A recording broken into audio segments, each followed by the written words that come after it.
After capturing others for her whole life, a world-renowned photographer who now lives here in Maine was the subject of a new release.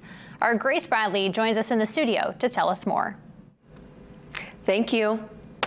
Mystical, timeless, unapologetically feminine. These are just some of the words that describe the trailblazing photography of Joyce Tennyson. Released publicly this month, a new PBS World documentary sheds light on Tennyson's illustrious career and the long-lasting impact she has made in photography and beyond. I went down to her Rockport home studio to see her work and life through her own lens. But in the end, the buck starts and ends with me. Joyce Tennyson's story is one of undeniable grit and unfettered ambition, wielding a camera as a tool for cultural change. I started doing photography quite young. I was hired by Polaroid to be a model, believe it or not, when I was in college. They gave me a free camera and all the film I could use, and so I was off like a racehorse. Tennyson compiled her work into multiple critically acclaimed books. Despite thematic changes, her focus remained the same: portraiture. I love getting to know people, and I love delving into their innermost life, and that's what really makes me interested in doing portraits. I don't want to just do something that's flattering. I'd hate doing that. My best-selling book is called Wise Women, and it's portraits of women 65 to 100.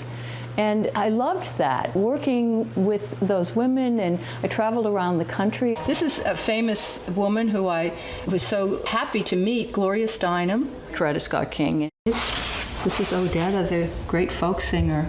This is my next-door neighbor, right across the hall. When I met her, and this was when I was living in New York, I immediately felt this luminous quality that she just had. Every day I see something new. Every day it makes me, feel like I'm talking to her again. With stays in D.C., Europe, and New York City, Tennyson moved to Rockport in 2009. While teaching photography at Maine Media Workshops, she met Randy Gephardt and David Wright. At the time, she was thinking of writing a memoir. People said, you've had such an interesting and varied life and have had this fantastic professional career as a photographer and, kind of a key player in the fashion industry. It's sort of between all three of us, it sort of hatched as the idea to do it in film format rather than print format. Because her medium and her work is so visual, it seemed to be very critical to do that. I just went with my intuition. I thought, gosh, she's offering me something that could be great. Why not? Just really a fascination with Joyce's beautiful work. And then meeting her and realizing there was a deeper story about how her career develops. Now that you know Joyce, join me later as we delve deeper into the documentary and the ways in which Tennyson's work influenced the portrayal of women in media today.